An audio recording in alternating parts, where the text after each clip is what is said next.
views and opinions in the following program remain those of the producer and in no way reflect the views and opinions of Medford Community Cablevision, its board of directors, management, or other affiliates.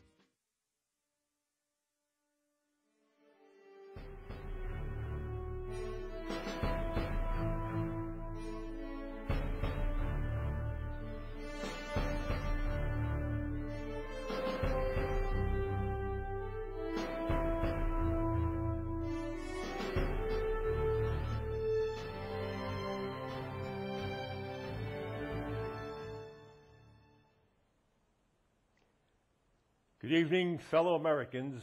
Welcome to another edition of Protect Our American Way of Life. It only takes common sense.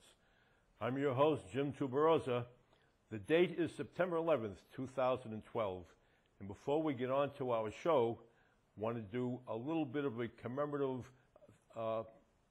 hello, thank you, and commemoration of the heroes of September 11th, 9/11.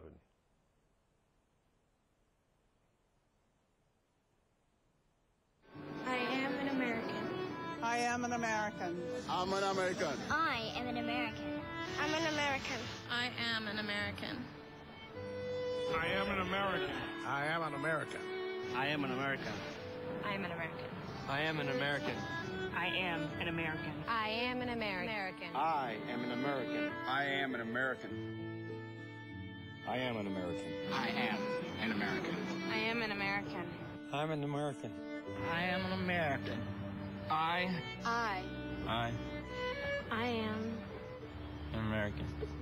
I am an American. I am an American. I am American. I am America. I'm an American. I'm an American. I'm an American. I am an American. I am an American. I'm an American. I am an American. I am an American.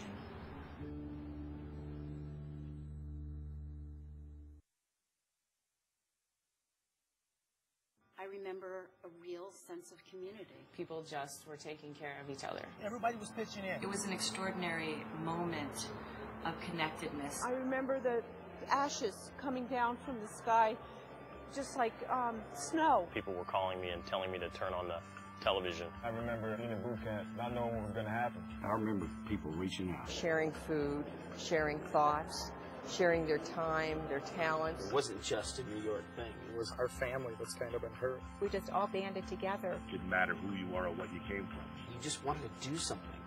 That's what I remember. On this September 11th, I will remember by giving blood at a blood bank. I will raise awareness for our disabled veterans. I will go to a policeman or a fireman and say thank you. I will be a better neighbor. I will volunteer at the rec center. I will volunteer at my church. I will help somebody build a house. I will find a way to help someone become more literate. Help children with autism. Donate clothes. Kiss my wife. Collect toys. Plant a tree. Send care packages to troops overseas. I will. I will. I will. I will always remember. If we share our love and our time, we can make a difference. What will you do this September 11th? I hope everybody will remember 9/11. I remember it well. It brought the whole country together. And for a brief period, the country was truly united and as one. Unfortunately, for the last 3 years and 10 months, the country has been divided again. And we're going to talk about protecting our American way of life. I have a number of things we want to bring up. The conventions, Democrat and Republican conventions, are over with. And we're going to talk a little bit about those things. We're going to talk about one of the things that I'll read it right from the newspaper. Hampshire College started an endowment fund for illegal alien students. That's totally out of line for me. There's a number of other things that we'll talk about. Senator Harry Reid is sponsoring a bill, and he's promoting a power plant in his home state of Nevada to be built by the Chinese. And if you dig deeply enough, you'll find out that his son, an attorney, represents the Chinese company that is proposed to build this. Without further ado now, I want to go to my very special guest, Bob Caggiano. And Bob is a noted attorney, a defender of our Constitution, and also he was a hero of World War II, serving with the 1st Marine Division in Guadalcanal, Peleliu, Okinawa. And Bob is also a political analyst and an author. Bob, welcome to the show. Thank you for being here. Thank you very much for having me. It's always a pleasure to express my personal opinion of the title of your show here. And that opinion is protecting the Constitution as I see it. And I just want to leave you and your audience with one thought before we go any further, is that the Constitution is the measurement of our freedom. And our freedom should not be taken lightly.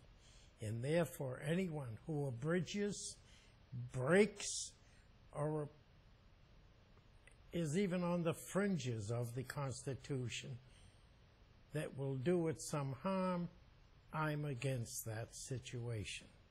And unfortunately, there are a few in Washington that have done such a thing or are attempting to do it. But I have faith that they will not be successful. And we all know who that is. You know, I can't blame President Obama alone. It's the entire Democrat Party.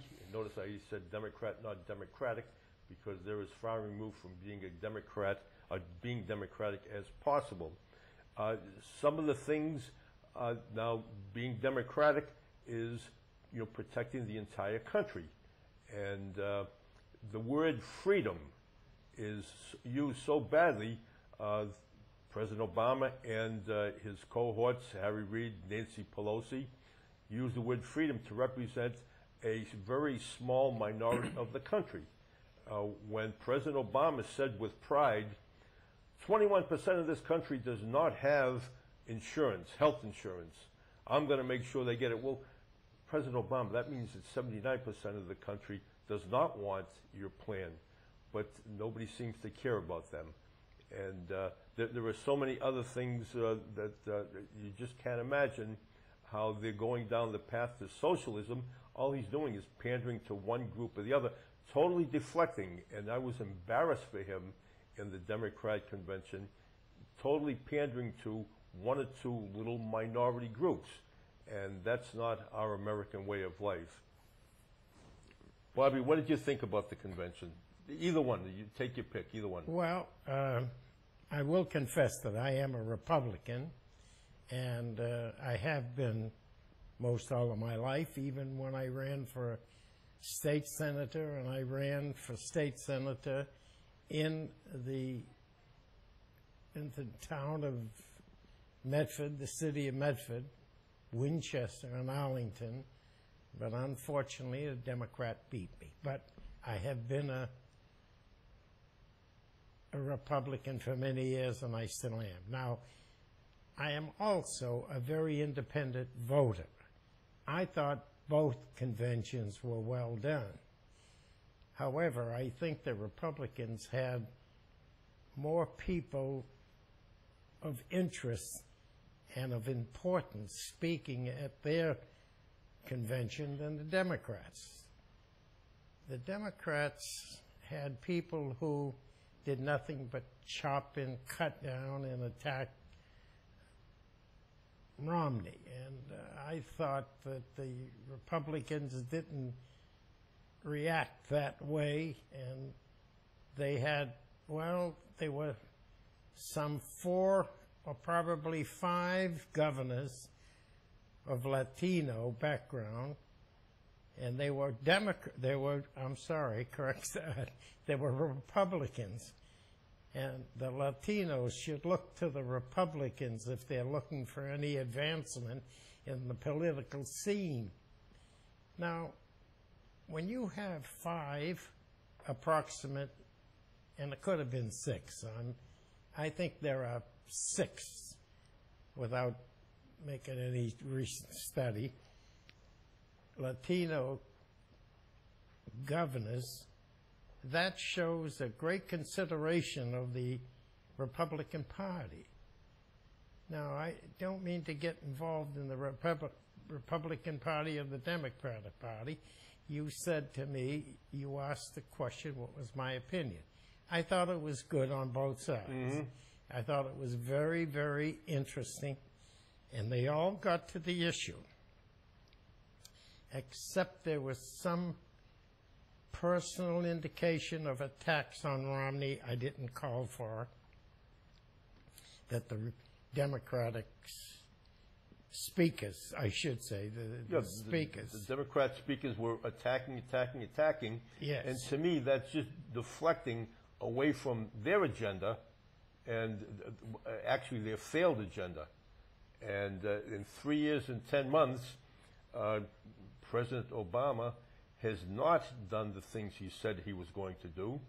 And as a matter of fact, we all know the economy, the jobs, and everything else have gone down. We are not better off than we were 3 years and 10 months ago. I agree with you, Jim. I agree with you 100%. The unemployment is up and increased at 8.1. They say 8.1%. It's actually closer to 15%. Yes, if you look at the people that have dropped out of the working force. Yeah, he discounts them. Yeah. Whoever's doing it, CNN is probably doing the poll, and we know how they lie. Well, the polls are done to the advantage of the party so purchasing the polls.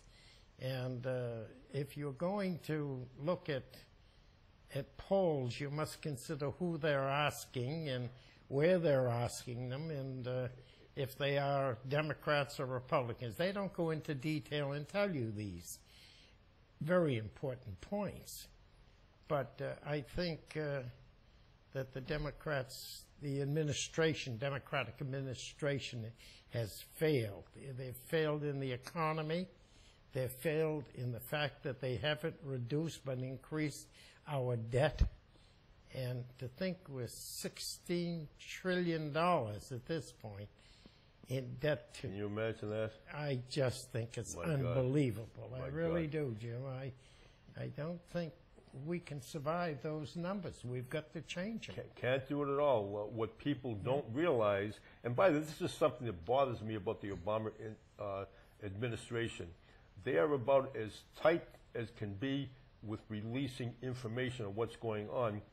China no longer accepts American dollars. They're taking all the American dollars that we owe and converting them into gold. There's a couple of other countries. Russia also will no longer accept American dollars. You wreck an economy, you wreck the country. That's how you wreck the country, is by wrecking the economy. That's what, that used to be Stalin's theory. Yes, after World War I. That's what he did to Germany. You murder, and I use that word loosely, but you take to attack a country from within to work outward. Sure. And you do that with the finances and the economy. We are no longer backed by the industry nor the gold that we had in Fort Knox supporting our money. And that money today, or that, I should say, that gold today is backed by just plain paper. Yeah, absolutely right. And they call it fiat, counterfeit money. I can't imagine how President Obama can think that he's saving our economy by printing $3 trillion worth of counterfeit money. You know, Karl Marx in 1918, after the Russian Revolution, he was asked, and I think this is a public record, he was asked, now how do you expect to combat capitalism in the United States? And he said, we don't have to worry about the United States. Their form of government will make them divide and conquer themselves. And that's what has been going on here for several years. Everything is split in twos.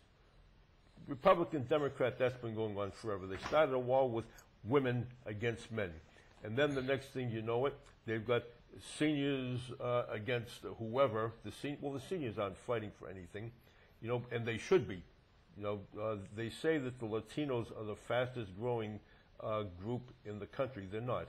It's the senior citizens are the largest and the fastest growing in the country. But dividing and conquering, holy cow, this class warfare, that's what the class warfare is that President Obama and the Democrats have started. But getting back to the convention, I was embarrassed when I watched President Obama pounding his fist on the podium and saying, this country needs jobs and we need to fix our economy, as if he had nothing to do with it. And then to say, when they asked, how would you grade yourself, he said, I'd say incomplete. Well, that's failure where I come from. Well, I have to agree with you. That is failure. And unfortunately, he has failed in these most important, and I mean extremely important, positions of government, such as the jobs, the economy, and our debt. But setting that aside, what you shouldn't, really, what Obama is doing, President Obama, is he's dividing the country. Exactly. The division is rich against poor. Now, I grew up as a poor boy. I think I was poor. Yeah. I never felt I was poor. My mother and father worked hard. They were never on welfare. They had a small business. They were florists. And my father worked that business very hard. And my mother worked with him just side by side. And I thought I was as rich as can be because it was the American way. You had a car, you had a radio, you had food on the table. It was the American way. Yep. I could look to buy most anything I wanted, and there were no restrictions. But in today's government, they're making me feel that one is against another. The rich are against the poor. Obama and this one running, this woman who is, I think, a big fraud, her name is Warren. She's running for U.S. Senator. God. Yeah. She says she's an Indian, and she's blue-eyed and blonde hair, and I don't know many Indians, and I knew quite a few of them in the service. They lie. Of course they lie. I don't want to call her an outright liar, but I know the Indians have challenged her to debates and what have you, and she hasn't fulfilled that debate. But you see, when you're challenging one element of America against the other, you are then advocating a division of people, rich against poor. And that means what the Russians were trying to do during the days of Stalin, separate and the... they did it, sure. There's no middle class. Separate the elements of rich and poor, and you have two people that are dead against each other. Well, that shouldn't be, because I don't feel that the rich have anything more than the poor do. The opportunity to get there is there for all of us. All you have to do is get out and do it. If you're happy to accept a handout from the government, and you're happy to live on what the government wants to give you, as many as people are doing these days, then you, in my opinion, in that area where the government and Obama says that the rich are not paying their fair share to give to the people who refuse to go to work. Which is a joke. 50% of the country doesn't pay taxes anyway. Exactly. And what is it, 80% of all the taxes are paid by the wealthiest 7% of the country. Right. But, I had a conversation with a gentleman, he was a black gentleman, he was a Harvard PhD. And his point that he was talking about was, we perceive 18th and 19th century United States as being a certain way towards slavery. He says, how will we be perceived in 150 years in opposition towards slavery? He says, I feel that we will have found the ultimate form of slavery. welfare. Just give them enough to keep them quiet. When they start yelling enough, just give them enough to buy that second TV or to whatever. Just give them enough to keep them quiet. Don't encourage them to get a job. Don't encourage them to get an education. Don't encourage the little boys, to stay, not fool around with the little girl. Don't encourage the little girls, you know what I mean? He says these little girls, he says it kills him when he sees 14, 15, 16-year-old little minority girls that go out and have babies on purpose because now they can become financially independent because the state will give them, I think they give them $1,400 a month plus an apartment, and they think they're wealthy. And that's the ultimate form of slavery. Make them stay off drugs. Encourage them to have two-parent families, a father and a mother. I don't care what anybody says about, these super moms that have jobs and raise their children. The children are suffering, plain and simple. Oh, I agree with you. The materialistic attitude of many so-called poor people, and I don't think anybody's poor in America. It all depends exactly what you expect to have. I think what people have to stop and consider is if I'm getting any kind of money at all, I'm rich. And the government is giving those giveaways to us. And if those who are not getting it want to be rich, they won't be satisfied with the handout that the government wishes to give them. And that's where the government, in some cases, wants people to be in that position. They want them to be mad, so that they're pandering for votes. Right. And they should really and truly get the attitude to get out and improve themselves, as you said, with the education, with the hard work, and with the enthusiasm to get something and go to work for it. And it's never more rewarding. It was said to me when I was going to law school, the prize is not so much in the end results as in the struggle. Oh boy, you got that right. The struggle is something that should make you proud as all heck. And I think that's what is lacking with, as you said, 49% of the population is in a giveaway program. Absolutely. And where is the pride and the enthusiasm to go out and do it?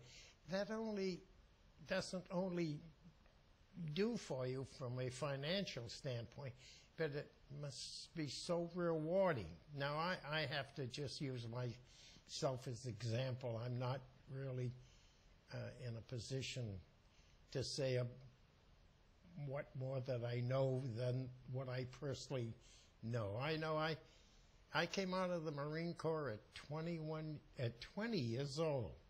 2 months after I was 20, I was given a medical discharge because I was wounded in Okinawa. And I decided that with my father and mother's blessing, and they were very happy to hear it, that I would go to school.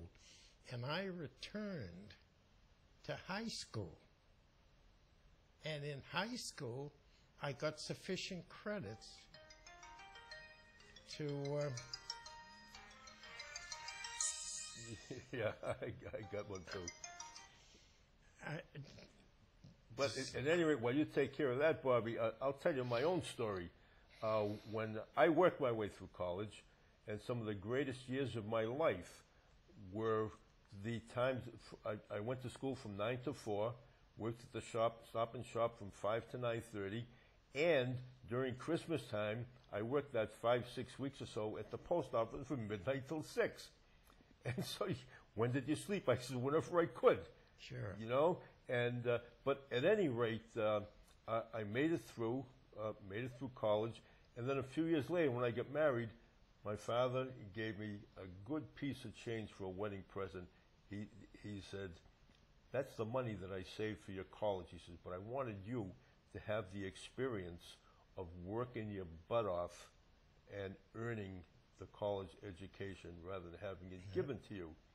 And those are the best years of my life. Of course. Going through that. I agree with that. Well, I as I was saying before, I was so rudely interrupted by a telephone call. Sure. But I went to college and got out of college and then went to law school. I graduated from Suffolk Law School, and I wasn't AA, but I managed to get by with pretty good marks.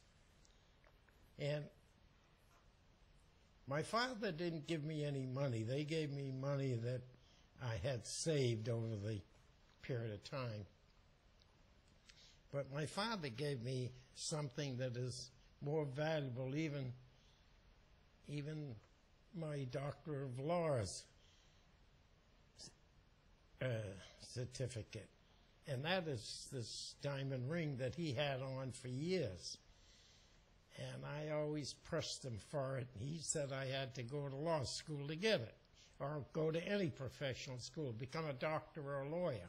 And yes, I became a lawyer, and finally he gave it to me. And I treasure this as much as I treasure, getting back to the moral of the story, hard work is the best thing for us. As much as I respect my degree, as much as I respected the struggle to get the degree, because it was. I mean, I was a young Marine. I joined the Marine Corps at 17.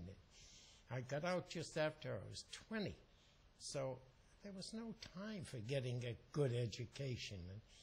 And I had to struggle tooth and nail. Well, when my father gave me the ring, I still wear it today. And I wear it very proudly, because that was the struggle. This was the real prize. And you deserve everything you've gotten because you work for it. Well, I work for it. And that's what I mean, that it seems that people don't have today. They come to this country, the illegals come to this country, they expect everything. Well, I'm not sure what they expect. That's what they're promised. They're promised that by Obama. Well, maybe Obama or somebody else. Well, it's the Democrat Party that gives to them. Yeah, they make them think that all they have to do is request something and they get it. And money is given to them for whatever reason. They break the law. And what bothers me about Obama is he's breaking the constitutional law. Absolutely. And that bothers me, because he's not held accountable. He's not held accountable. He's not held accountable for his job. He's got an attorney general, a U.S. attorney general, that I have to question his thoughts and his theories and his functions, which I think are repugnant to Congress and their obligation under the Constitution. That's why I say to people, our freedom comes from the Constitution. Absolutely. And that's it where has to be it upheld. says. It has to be upheld. Yes, and it should be upheld. Remember when the inauguration comes along, Obama raises his right hand and says, yes, I swear to uphold the Constitution of the United States of America. And here he is today bringing the state of Arizona into court because they question illegal about what he's doing or how he's doing it. I think you've got a right, and I don't mean a violent right that people have no obligations at all, but he's preventing them from protecting themselves. Right. Doing the job that he's supposed to be doing. Correct. And I think that he should allow the state of Arizona to protect themselves, because many people have been injured by illegals. Yes. Many people. Somebody on the border has been killed. Several of them have. Mm-hmm. And if you don't... You talk about legal American citizens defending the border. American citizens. Defending the border. And even those illegals, they should be stopped from coming across. because they get killed too, and we don't want that on our hands.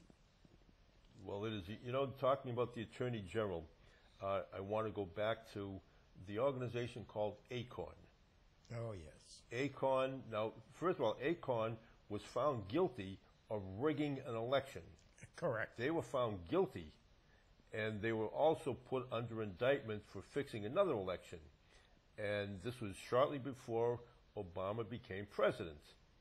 Well, they have never been sentenced for the first guilty, and this Attorney General never sentenced. The Attorney General never prosecuted them for the second one. I'm still worried that this election, this presidential election, is going to get rigged. You know, and well, I agree with you. You have to be very careful about this coming election. We know what happens in Chicago. In Chicago is where Obama lived.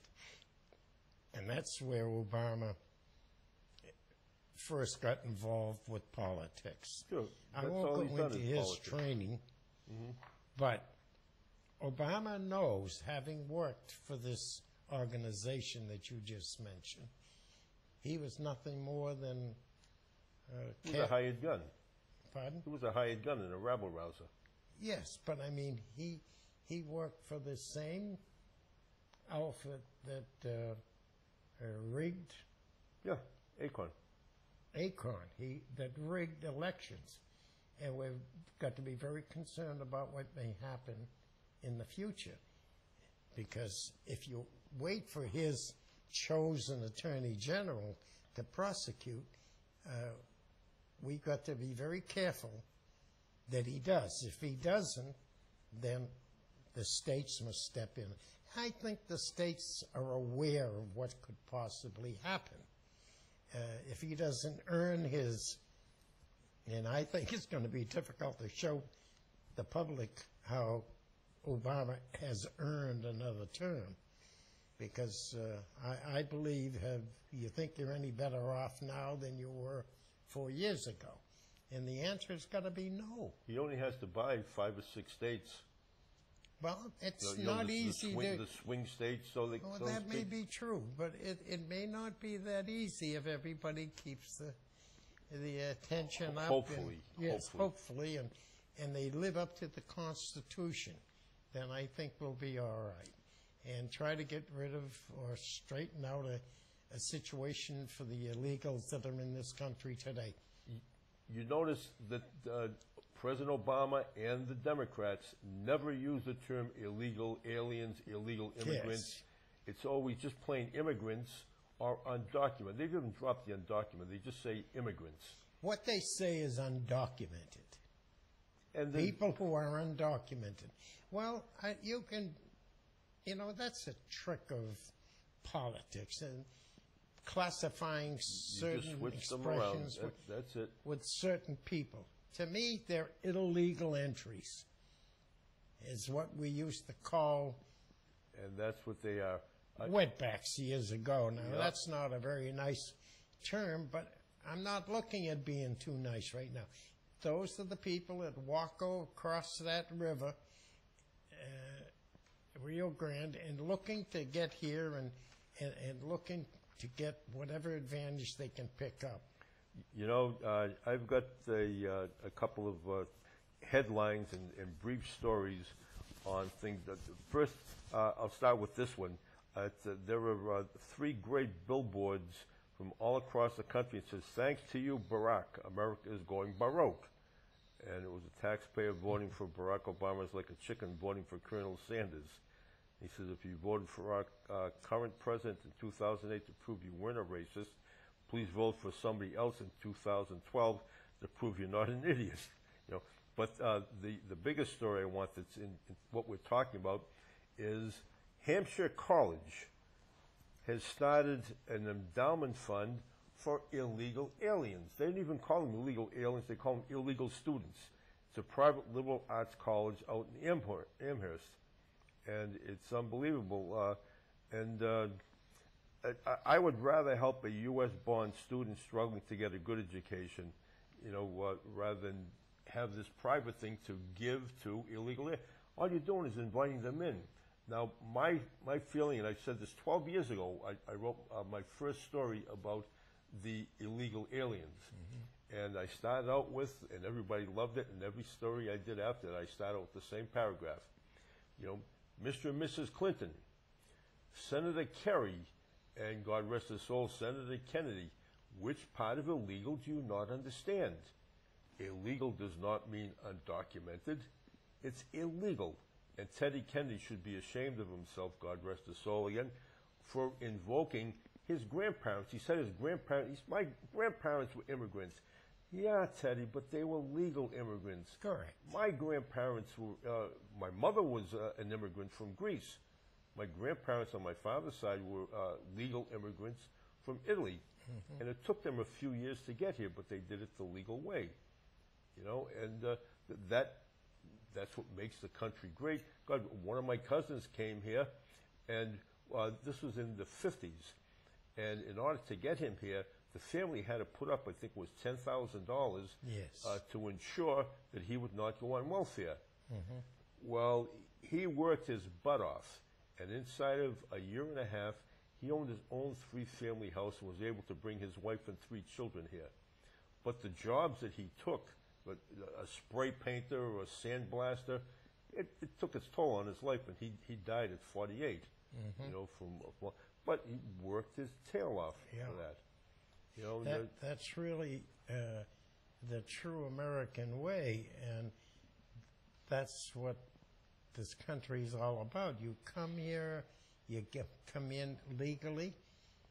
What gets me is this article you just read about sponsoring illegals. You know, these people are violating the Constitution. And again, I'll say, if you violate the Constitution, then you're breaking the laws of which you want to become part and parcel of. And how can you be a lawbreaker, violate the Constitution, because it's a criminal act, and it's a felony to come across the border failing to fulfill the conditions of which are required to migrate into the United States of America as a potential citizen, breaking the law. He's actually said, Obama has said it, and Ruth Bader Ginsburg reiterated, the Constitution is outdated. Well, that's true. Now, that's the big fear with Obama. You're positively right. They have said positive right that they said it. Yes, not that the Constitution is outdated. No. Constitution You're is not right. outdated. The fact that they have said it. And that's the fear of it all. That's why you've got to stop and consider where this Obama will take this country. Both those people deserve to be ousted from their jobs for that statement. Yeah, I agree with you. Because, you know, the caption of this show is the Constitution and its preservation. That's the way I see it. Exactly. And you're saying how you have to save it and how you have to work at it. But when someone says the Constitution is outdated, what are you saying in effect?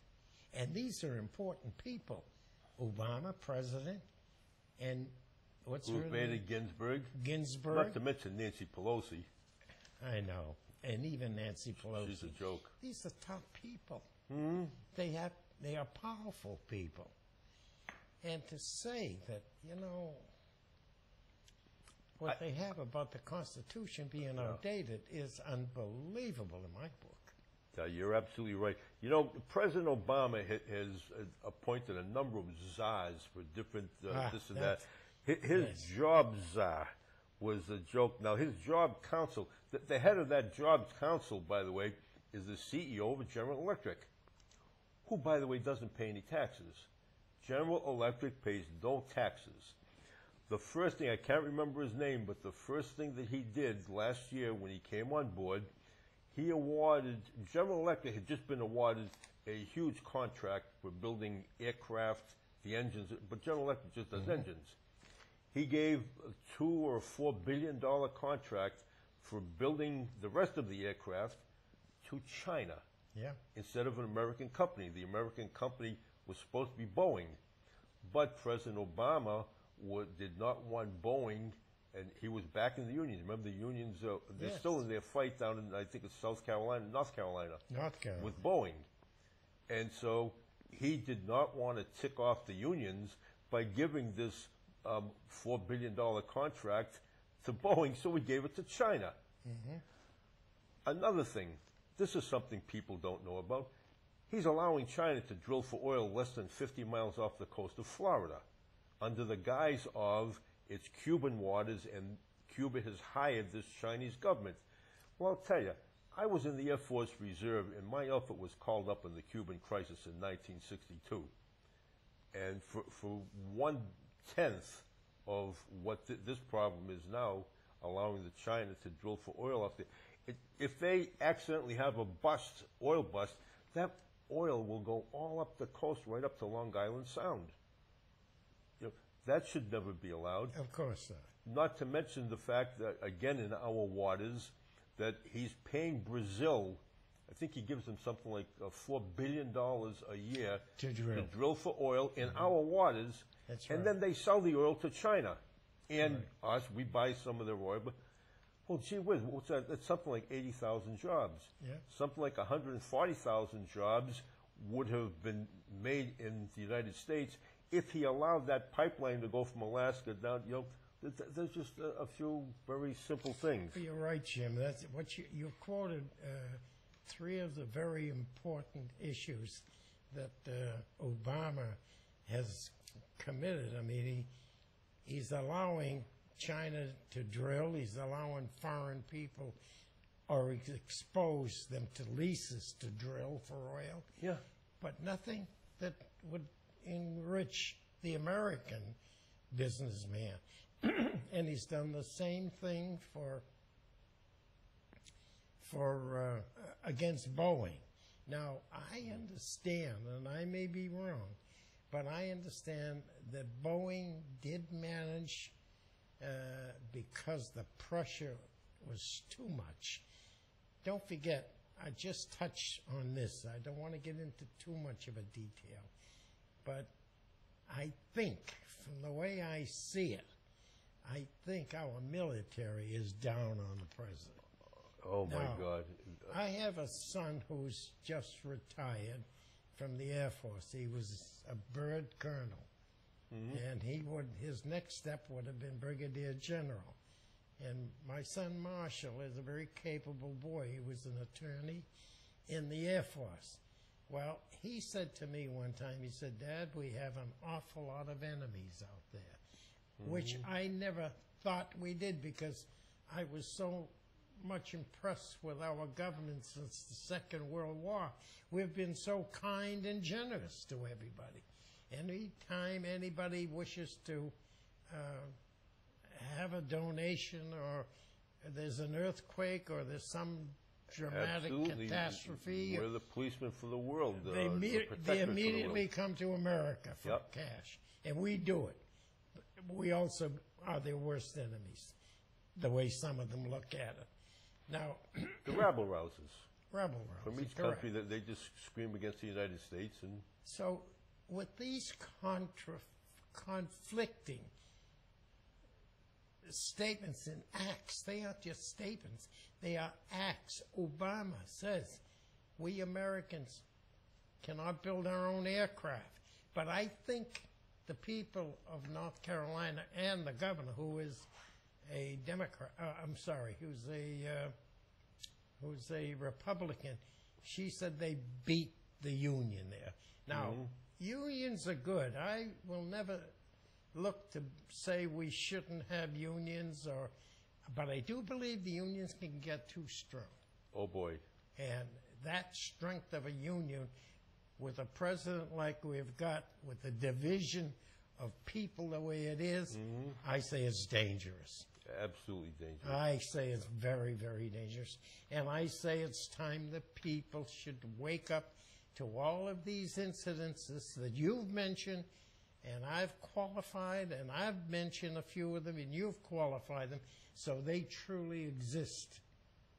For 35 years, the Congress or the Senate has been trying to push along antitrust legislation for unions. And of course, it always gets squashed. But we just got the high sign. We've only got 10 minutes left. It seems like we've only been on for 10 minutes. Well, what a great hour. We got a whole bunch of things I want to bring up. And, by the way, with regard to the Jobs Council, Obama's supposed to be bringing in jobs. He's had, in the last 6 months, he's had 120 fundraisers. Those are job commissioners. Yeah. Okay. And those commissioners are very illegal. Are they ever? Thank you very much. 90% of them are illegal. And they have not been approved by Congress. They have not been gone through the process of the verifications and qualifications. And they're all big contributors to the... And they're all big contributors, and a lot of them are communists. Yes. But in 6 months, he hasn't met with them in 6 months.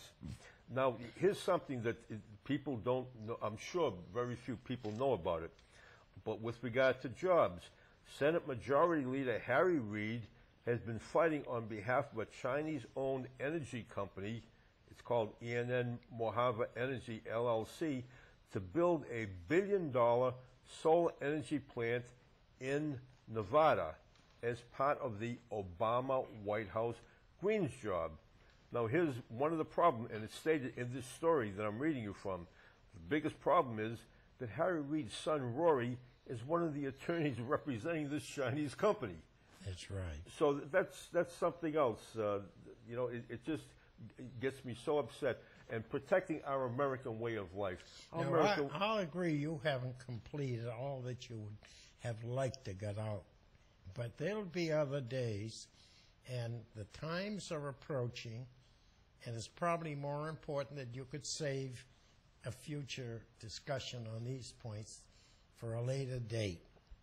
So I think you'll get most of your points over, and I got a few that I want to bring up before we close. Yeah.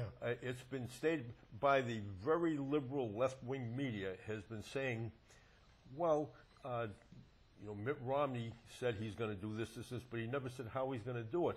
Well, gee whiz, what were you doing watching Mickey Mouse? He ended the thing by giving 5 points that he was going to do to build jobs, build the economy, education, so on and so forth. And one of the big things that was going to accomplish a whole bunch of jobs and the economy was he was going to make the country, he says, by the year 2020, he says, that's the end of his second term as president, if he's elected, he says, the United States will be totally energy independent.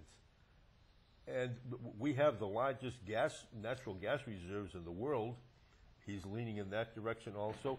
Plus, he's going to stop the process that Obama's administration started of retiring oil leases. The government is bagging them up, grabbing them, and then making them unavailable. And you're very good. So education, I'll tell you something I'd like to see them do. I'd like to see them slowly work into free college education for American citizens who pass the tests and are capable of, they deserve to go to college based on their knowledge. And how are we going to pay for that? By all the aliens that want to come to college here in the United States, just double their tuition fees. Yeah. There's too many of them that are getting free rides anyway. I'm sure you know that. Well, you just read articles that they want to give them larger free rides and more free rides. Yeah, that's unbelievable. Now, there's something else, our American way of life. And people don't know about this. I want you all, look up Agenda 21. Google up Agenda 21. And you're going to find hundreds of stories of how this is just a way, and it's under the guise, it's sponsored by the Environmental Protection Agency around the world. And what it's doing is telling us, it's leading us to believe that they just want to protect our air and our water. Well, here's something that they also want to do. They consider part of our environment being overpopulation. So now, and China's already done it, you're only allowed one baby, and you can't have too many female babies that are going to be producing more babies. That's one. Now, about 4 or 5 weeks ago, the Republican congressman put forward a bill in the Congress to make a 5-year prison term for any doctor who purposely and knowingly performs an abortion on the basis of the gender of the fetus or the race of the fetus. Well, guess what? The Democrats killed it. And when President Obama was interviewed and asked how he felt about it, he said, "I'm very proud of my fellow Democrats." So that means he's in favor of, abortions on the basis of gender and of race. Getting back to Agenda 21, they say their plan openly targets private property. They say that for 35 years, the UN and the Environmental Protection Agency has made their stand very clear on the issue of individuals owning land. Land cannot be treated, this is a quote, cannot be treated as an ordinary asset controlled by individuals and subject to the pressure and inefficiencies of the market. Private land ownership is also a principal instrument of accumulation and concentration of wealth, and therefore contributes to social injustice. Okay? If unchecked, it may become a major obstacle in the planning and implementation of development schemes. The provision of decent dwellings and healthy conditions for the people can only be achieved if land is used in the interest of society as a whole and controlled by the government. I mean, that's just another sign of the Democrats. President Obama wants to increase government. The Republicans, Mitt Romney, a businessman who knows how to fix a business, wants less government. Every time government sticks their finger into something, they muck it up. And so that all makes sense to me. If you leave everybody, give all our citizens the freedom to control our own lives.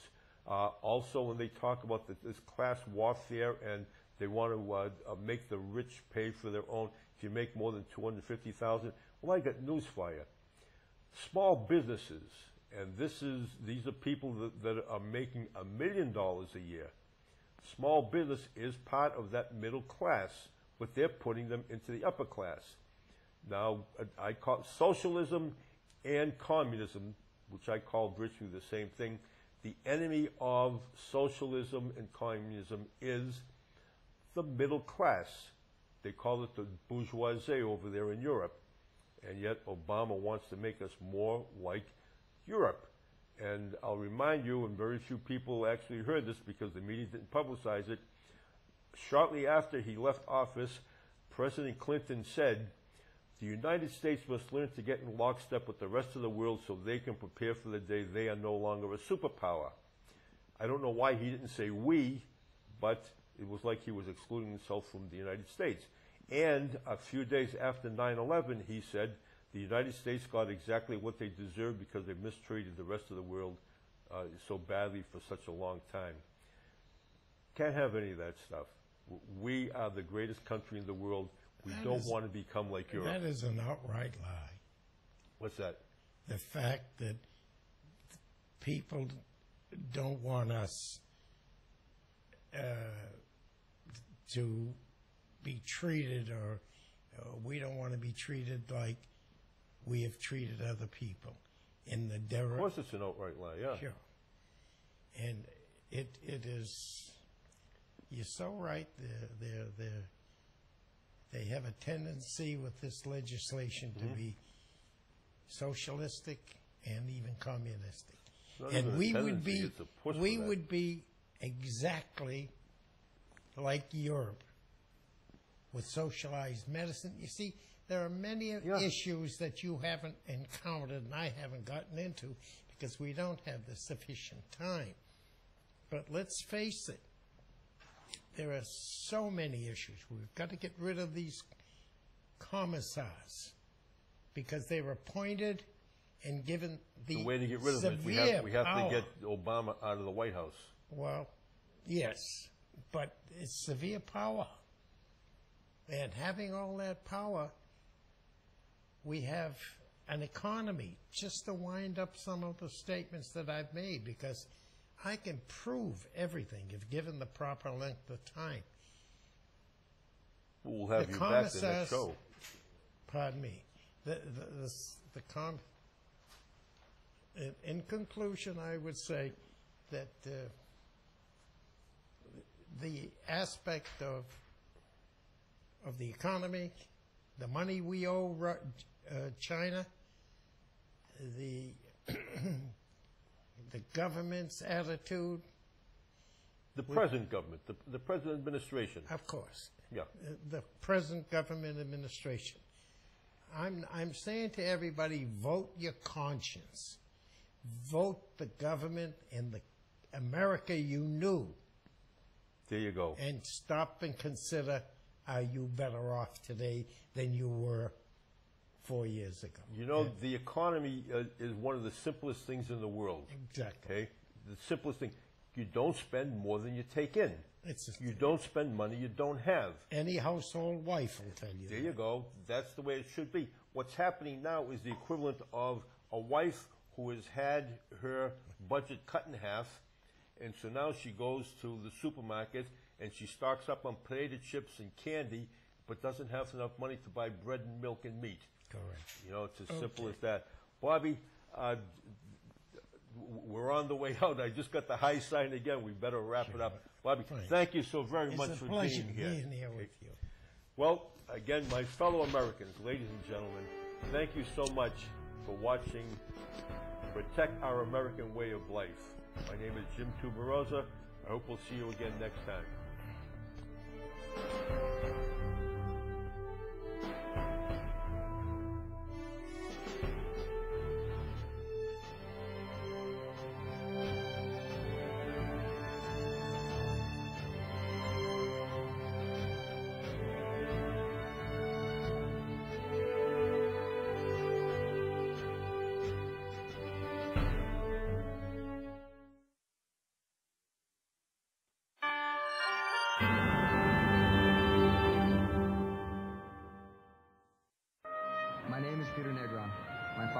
On the 88th floor of the World Trade Center. I was 13 when I stood here in 2003 and read a poem about how much I wanted to break down and cry. Since then, I've stopped crying, but I haven't stopped missing my dad. He was awesome. My brother Austin had just turned 2 when he passed. I've tried to teach him all the things my father taught me. How to catch a baseball, how to ride a bike, and to work hard in school. My dad always said how important it was. Since 9/11, my mother, brother, and I moved to Florida. I got a job and enrolled into college. I wish my dad had been there to teach me how to drive, ask a girl out on a date, and see me graduate from high school. And 100 other things I can't even begin to name. He worked in an environmental department and cared about the earth and our future. I know he wanted to make a difference. I admire him for that, and I would have liked to talk to him about such things. I've decided to become a forensic scientist. I hope that I can make my father proud of the young men that my brother and I have become. I miss you so much, Dad.